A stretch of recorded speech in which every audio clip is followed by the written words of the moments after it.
A tragédia que aconteceu, né, em 11 de setembro causou um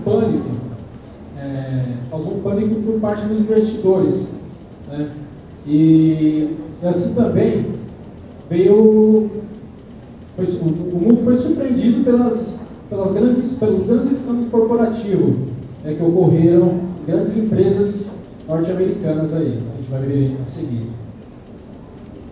Então, o motivo dessa lei foi devido, justamente ao que a gente falou anteriormente aí, devido aos escândalos corporativos que aconteceram, né?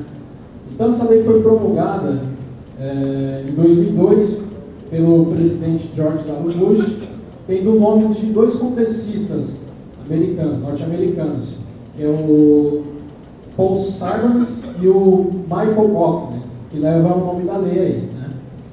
Então, quais empresas estão envolvidas aí nessa lei, foram enquadradas aí? São empresas que possuem o capital aberto na Bolsa Americana, na Nasdaq e na de Nova York, né? Não somente empresas americanas, mas todas as empresas que possuem esse capital aberto nessas bolsas de valores aí. Tem que estar enquadrada nessa lei, que também é chamada de SOX, né? Então, o objetivo dessa lei é aprimorar os controles internos, né? Aprimorar o controle interno e também a inovação da governança corporativa que foi corrompida devido a esses escândalos que ocorreram, né? Então, o que essa lei visa garantir? Visa garantir a credibilidade, a segurança nas informações demonstradas pelas empresas e a confiança dos investidores, que com esses escândalos, os investidores ficaram desconfiados, né? Então, essa lei aí tem o objetivo de retomar a confiança desses investidores. Vou apresentar para vocês a parte da Enel, que era uma das empresas de destaque dentro foi constituída a lei de SOX, né? A Enel, ela foi uma das empresas apontadas porque naquela época ela conseguiu por muitos anos ter o ranking global da Fortune 50, que ocupava a 16ª posição da empresa maior do mundo e a 7ª dos Estados Unidos, e a primeira no setor de energia.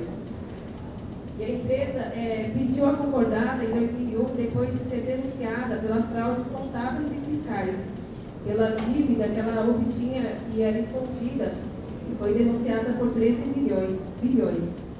E as práticas de fraude de manipulação contábil ocorreram só nas empresas americanas, não só nas empresas americanas, e sim por todo o mundo.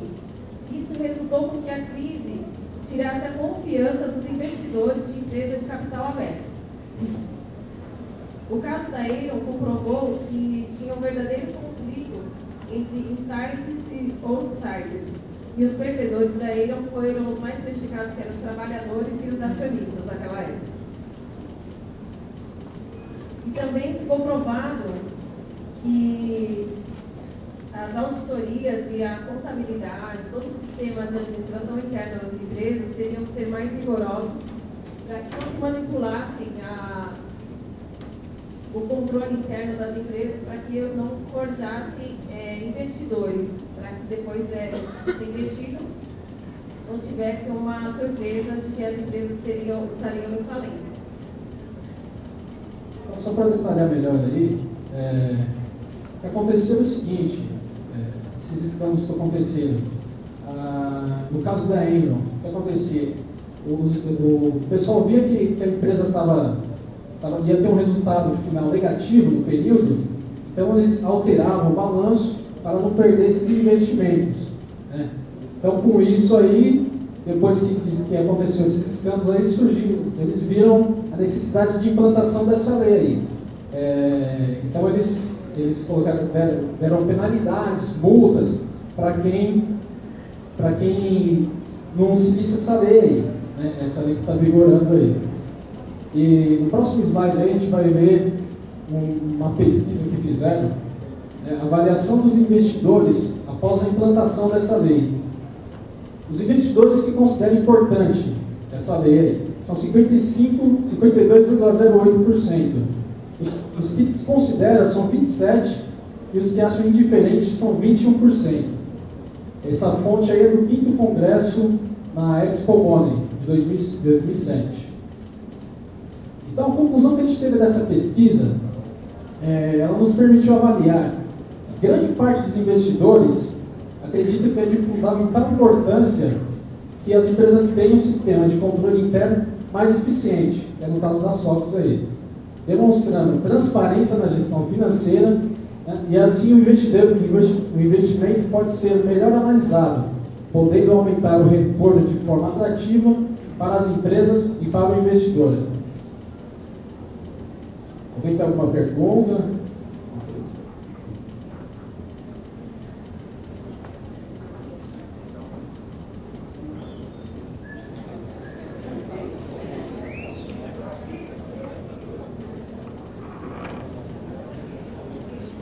Boa noite.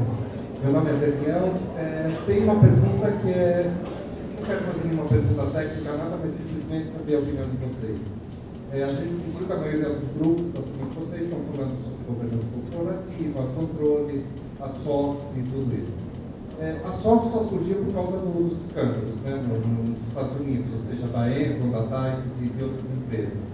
E, finalmente, ou seja, em 2002, teve que haver uma intervenção, uma legislação federal americana para normatizar o funcionamento das empresas. Vários outros países, inclusive o Brasil, aproveitaram isso e começou a aparecer legislação federal e em muitos países onde não havia. Ou seja, a minha opinião é que houve um aproveitamento disso do governo federal falar, ok, nós temos que normatizar. Eu quero saber simplesmente a opinião de vocês. Vocês falam, agora a gente fica mais tranquilo, a gente mais sossegado. Por um lado, concordo com vocês, mas por outro lado, os governos estão cada vez mais controlando a iniciativa privada, colocando leis, dizendo o que eu tenho que fazer na minha empresa, por causa do escândalo nos Estados Unidos. Afinal, qual é a opinião de vocês? Foi legal isso? É legal essa intervenção via legislação federal, via instrução normativa, via comissão CVM, via tudo, ou não? Você acha que deve deixar as empresas trabalharem normalmente sem intervenção do governo? Liberdade para as empresas? Na minha opinião, estava muito bagunçado, estava um pouco bagunçado, só estava fazendo o que queria, né? Então, eu concordo com essa lei, mesmo que o governo tenha acesso às informações da empresa, essas coisas, eu concordo com essa lei aí, justamente para não ocorrer novamente esses escândalos que ocorreram, né? E as empresas fraudando os resultados, essas coisas aí. Tem mais alguma pergunta aí? Meu nome é Wagner. Aqui, ó. Meu nome é Wagner, do curso de administração. Estou enxergando também. Eu sou meio sério. Não, eu só queria que você explicasse melhor a lei, né? Você falou da lei, quem informou. Mas eu queria que você explicasse, pode ficar mais claro, eu entendi. Então, a lei, ela é para fazer o controle, ela faz a fiscalização dos demonstrativos dessas empresas, para que eles não forjam novamente os resultados das empresas, né? Porque o que acontecia? O investidor investia e a empresa estava quebrando e o cara jogando um resultado positivo e o cara investindo. No final acontecia tudo isso aí. Então existe uma junta, né, dentro da própria instituição que faz o controle dessas informações aí. Então são 5 pessoas que são responsáveis pelos demonstrativos e caso ocorra algum tipo de forjamento, né, nos resultados, essas pessoas são penalizadas com multas de 1 a 5 milhões de dólares e até reclusões de 10 a 30 anos. Né? Sou Emerson, sou do primeiro semestre do nosso curso de sistemas. A minha pergunta é, hoje é muito natural vazar informações como vazam da Receita Federal. Será que não acontece de vazar informações da empresa por causa dessa lei? Tipo, vazar informações de uma para outra. Qual é a probabilidade disso acontecer? Não, pode ocorrer, infelizmente pode ocorrer isso aí. Mas tem essas pessoas da junta responsáveis dentro da empresa por essas informações. Então, caso alguma informação seja vazada, alguma coisa, essas pessoas vão ser responsáveis e vão ser penalizadas por isso aí. Alguém mais?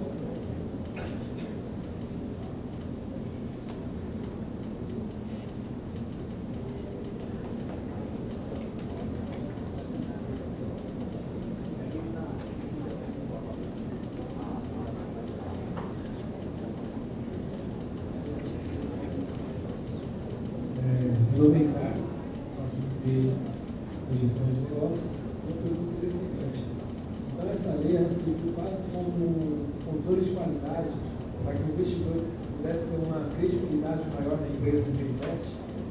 Para ele ter uma segurança, né? Ele está investindo, ele ter uma segurança no investimento. Caso ocorra algum desvio de informação, como foi citado aqui, ele vai estar assegurado pela lei, né?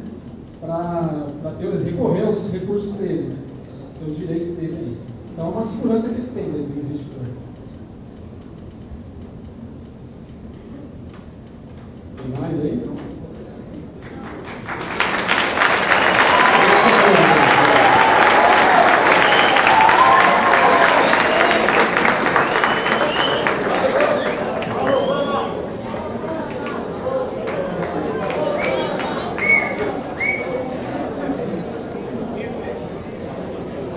Novamente, quero agradecer você que está aqui no nosso segundo encontro.